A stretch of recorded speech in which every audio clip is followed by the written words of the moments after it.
Hazelton, as you all know, and my scene from the Ladykillers was the mysterious Professor Marcus, and that was the third chapter of this movie. And here are my colors that I chose for my project. I chose the plain white and black, and then I chose red for to represent evil and like dangerous things, and then I used the blue in my later slides to represent the setting, so you could see like where everything was. Here I did some character development. The top one is for Mrs. Wilberforce. As we discussed during the Molly Bang thing, rounder objects are like more nice, more like peaceful, not evil. So, but I decided that didn't really look quite right. She kind of just looked like roly-poly. So I changed it to a triangle shape, and it looks kind of like a dress. So, and she wore a lot of dresses. So, and then I decided to give her an outline to give her a more clear definition, especially when I move on to my actual setting slides. And then the bottom line is Professor Marcus. I know I wanted to make him look more evil than Mrs. Wilberforce, so I decided to make him red. I decided that his white dress thing that he's got going on didn't work, so I changed it to red. And then I decided he looks kind of feminine, so I changed the direction of the triangle and made him look a little more evil and a little more ominous, because it's like larger at the top and like versus the bottom, and it's also in direct contrast with the shape of Mrs. Wilberforce. And then here for my first scene, I was playing around with some of the shapes, getting familiar with all the stuff on PowerPoint. So I was trying to mess around with like how I would do stairs or represent stairs in my first scene, but I decided ultimately that this is not kind of what I wanted. Here I decided to come up with a composition for my first scene, and I like the eye movement that I had going on in with this. And then so my first scene, I was just kind of throwing in some shapes together, and here right here in the first beginning kind of scene where we get to see Mrs. Wilberforce's house, we notice like the crooked pictures on the wall that he doesn't really like. And so in that picture I also kind of wanted to play around and like hide some like hidden meanings in the photo. So I put the 5 gang members, or these represent 5 gang members. And then this is obviously Professor Marcus because he's the head of the gang. Then also I wanted to represent the crookedness of Mrs. Wilberforce's house. So up here I made like the ceilings a little more crooked and they're not quite perfect. And then for Mrs. Wilberforce and Professor Marcus, I wanted to make him look a little more mean and dangerous. So I added a thicker outline to his character versus Mrs. Wilberforce, where she's kind of just more pure and toned down. And this is the scene where he's kind of just getting acquainted with the house, and you get to see just the general setting. And then this is some of my process work for my second scene. I kind of wanted to block in a composition and then start messing around with colors. So I wanted to show that there was a window. Right here is the window area. And then I also wanted to like put in where the train track is, or where he first sees the train track. So this represents the train track down here. And this is kind of like the outside of the building. And then I started messing around with colors and then a different composition. And so as you can see, the blue is the background setting. And then I wanted to make sure that Mrs. Wilberforce was in the background and Professor Marcus was up in the front, kind of looking out at the train track. So I kind of made the shapes of their heads like really different sizes, so you could tell that one was in the background and one was in the foreground. And then this is my final scene for my second scene. This is when he's introduced to the sitting room where he and his gang kind of congregate and make their plans. I made the outline on Professor Marcus a lot thicker than Mrs. Wilberforce because thicker lines show that it's like closer to you. and thinner lines kind of show that it's kind of like farther away. And so that's what I did with that. And then this right down here is the train track that he's looking at. Kind of, it foreshadows like the ending of the entire kind of story where everyone kind of just dies off. And then I also added a crooked picture in there again, just to show that it was kind of her house. And there's that.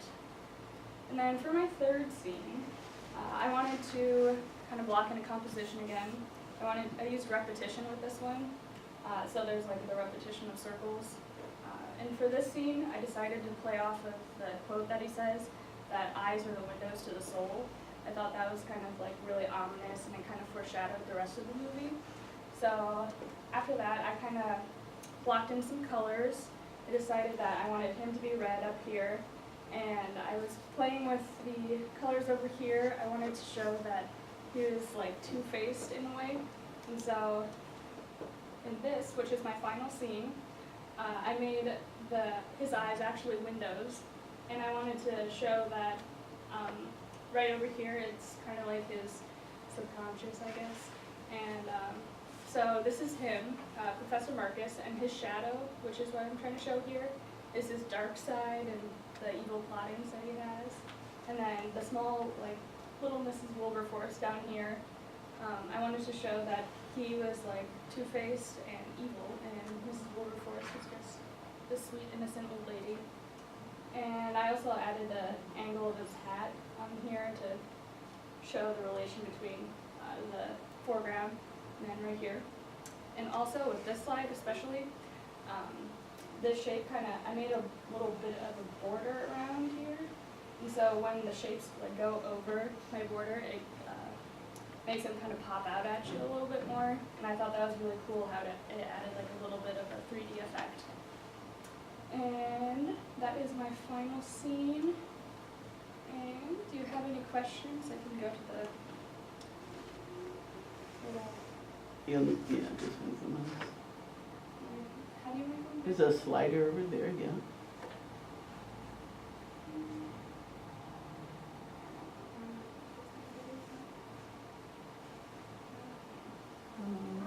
No. Oops. Okay. The word. Okay, actually, I think that you can arrow up or arrow down, see if it will move it a little bit. If the cursor's on it, yeah. Does that work? Mm-hmm. Questions? Yeah. I really like your overall compositions and like how you like made your slides, but I think that the border is kind of confusing, and especially in the second scene, because it was kind of hard to tell that he was like looking out and then like the railroad, I got it, but like the railroad was like outside, like toward us, and I thought that the border kind of made that a little bit confusing. Okay. I'll see if I can try. In other words, if it just, the whole thing just bled off to the edge, Yeah. you would be, yeah. Because you almost have a picture within a picture there, and then it doesn't make sense that the train tracks are farther, yeah. Anyone else have questions?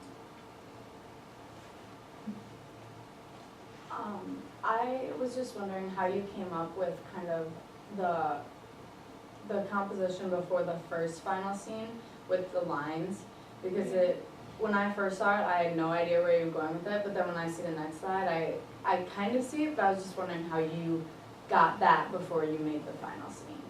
I was playing around with like shapes right over here, and I kind of didn't really like how that went, so I decided to stick to like some of the composition rules that I learned in like 131. So this is like the golden ratio kind of thing going on here.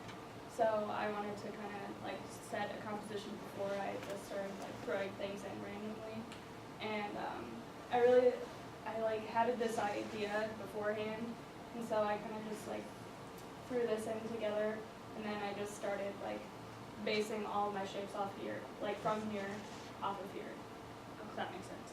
Mm-hmm. Well, there's lots more to observe here. What else do you see?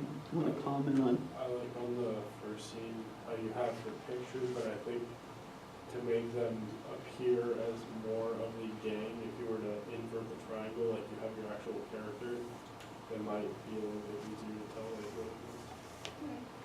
That's a good idea. I just want to know why you didn't include his hat in like the first two scenes and then you put it in the. I tried putting in his hat in like the first two scenes, but I found it to be a little bit distracting almost because it took up a lot of space. So I kind of just left his hat out for those ones.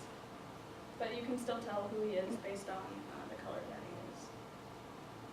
Maria. I think it's good that you left his head out, even though you said it makes it look confusing, but it's kind of cool because from the first to the second to the third side, it's almost like we're getting closer to his real identity. And then once you get closer, you obviously can like focus more on the details of his face. So I think that was, I don't know if that was intentional, but I think it works with the steps of the scenes.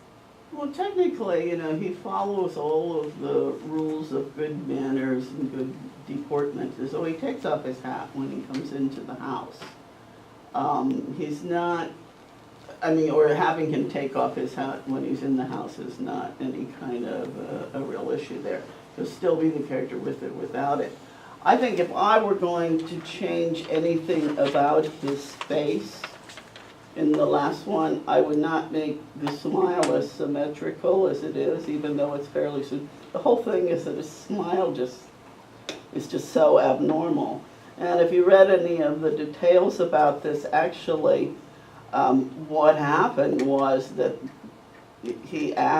Alec Guinness wanted to have a set of false teeth made first, and then build the character's face around those teeth.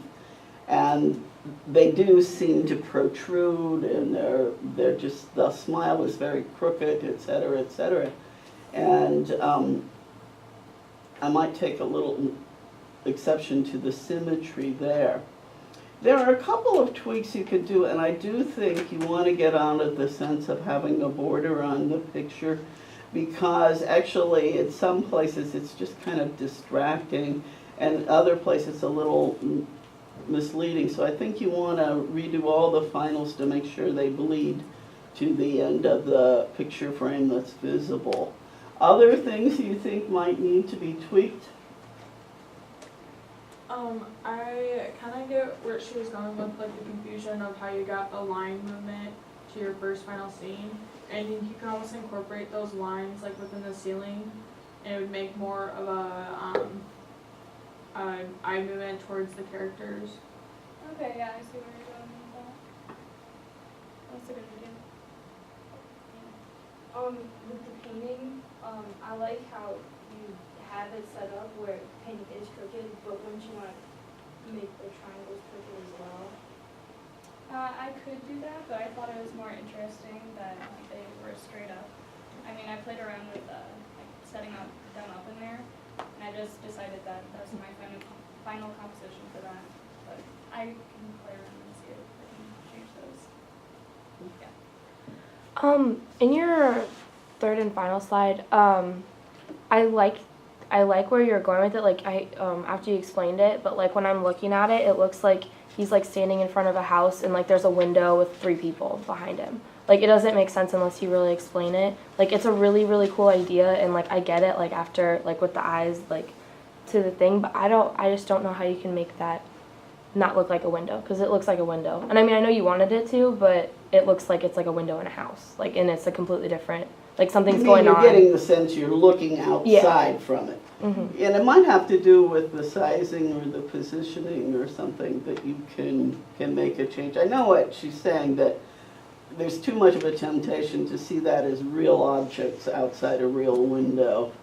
And what you want to emphasize is the windowness of the eyes. Any suggestions on what to do with that? Maybe like, maybe like his actual eyes, like you could get really, really close up in his face and like have that image like in his eyes, like where the windows are. I think that'd be pretty cool. Let's see if I can play around. Something to play around with and think about. Thank you very much.